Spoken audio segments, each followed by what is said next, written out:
So if someone wanted to start creating and programming one of their clients with periodization, linear versus nonlinear, undulating, where do you where do you begin? There's so many variables. Was it Einstein that said make it complex but simple? So you have to go back to the basics of who you are to begin with. If you're dealing with the novice, obviously there are some fundamental needs before you throw the kitchen sink at and everything in the kitchen. You basically have some basic features. We usually start at the base of the triangle as being strength. Speed is very important. Then the next step above strength is power.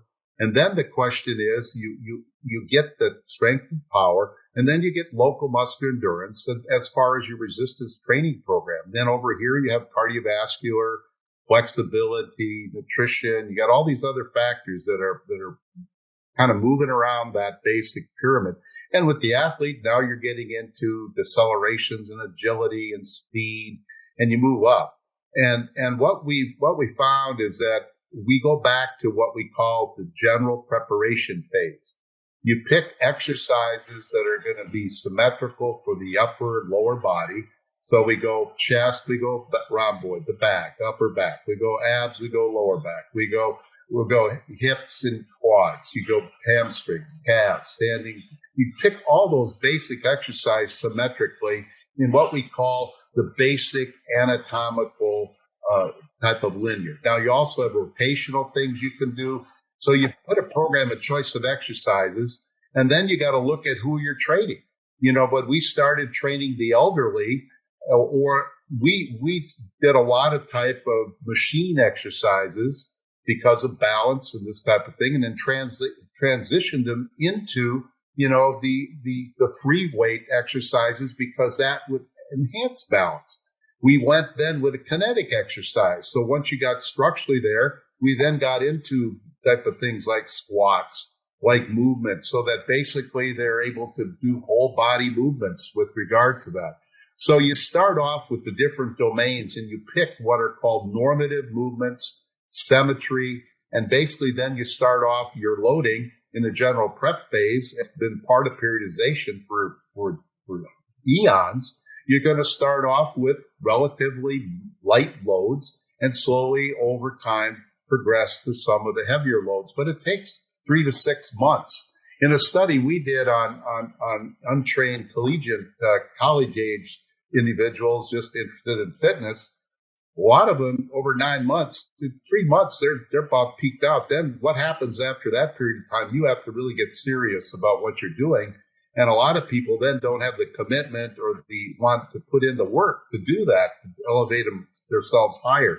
But I think you really are looking at developing a periodization program that basically allows for variation, but stays within the limits of toleration. We used to call it the gray period over the first 8 weeks. Everybody's all excited. They get going, but then they realize, boy, this is work. I got a little sore. But you can't, it's like the whole sports medicine phenomenon I've been in so many times, too much too soon leads to problems. So it's really the art of taking the science and the toolbox you have by the personal trainer, the scientist, the sports performance person, the sports science person, is being the art of being able to work with that individual to move them forward carefully. We get into, say, short rest programs. Do you really want to do 1 minute rest or 2 minute rest when they have no buffering capacities and they're going to get nauseous? Those are signals that the workout isn't working. You have to know the different acute program variables and what the cautionary tales are as you move an individual forward. And that's why I always say, before you go and work with individuals, make sure in the programs and the courses and the type of things we've done, make sure you know the fundamentals. And there are so many good textbooks, that are out there. The National Strength Conditioning Association, Dr. Radamus, again, put out a great book by the American College of Sports Medicine and Foundations. And you basically have all these different aspects that are just out there as tools to be ready. And if you don't know, find a certified appropriate personal trainer, and that's a whole other story, how you know somebody is competent. We always talk about the 3 C's. We have actual credentials.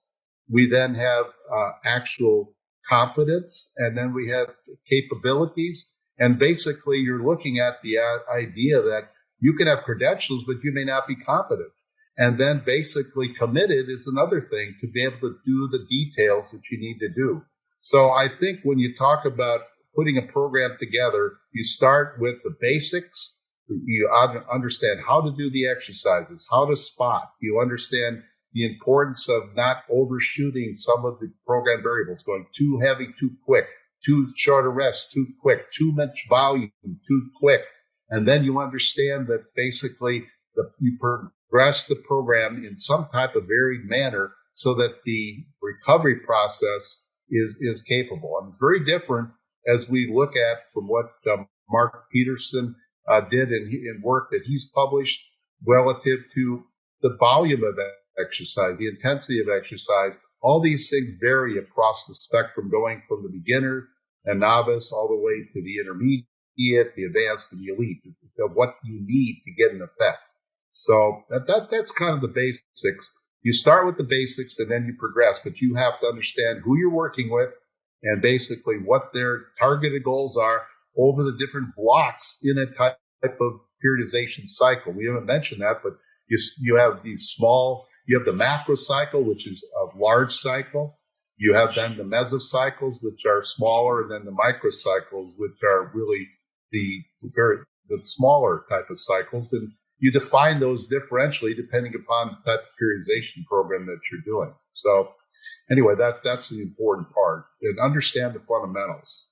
I used to say too that size principle, if you don't understand size principle, and that principle is very important, and that is that as you increase the amount of intensity of the resistance that you're going against, even to the eccentric loads, which can be higher, you recruit more motor units. And when you recruit a motor unit, it's starting to be affected. It breaks down, it needs to be remodeled, repaired, all these different aspects. So there are just fundamental principles of specificity, of overload, of individualization, the SAID principle, that Dr. Hatfield came up with in his book way back, SAID principle, SAID, specific adaptation to opposed demands, this type of thing. So understand the fundamentals. And if you don't have somebody available, you're trying to teach yourself, get help. There's lots of resources that are nonprofit resources from the National Strength and Conditioning Association, American College of Sports Medicine, and really get the type of background and help, and then find a certified personal trainer that certified from a nonprofit, and basically see what you can do. Yeah, I like how at the end you brought up, goals, right? Because that's what it all comes down to. It's creating these SMART goals, right? The specific, measurable, attainable, realistic, and timely goals. And you can have this great periodization plan, but if you don't have your goals set prior to or during each of these blocks and cycles, your end result is likely not going to be what you're thinking it's going to be. And I think in the lens of a personal trainer or the performance specialist that is creating, this program, you need to differentiate. Are they lifting for hypertrophy? Is it for strength? Is it for power? So once you have that question answered in relation to what this individual's goal is, then you can start looking into these different program variables and periodization plans to really meet and align with their goals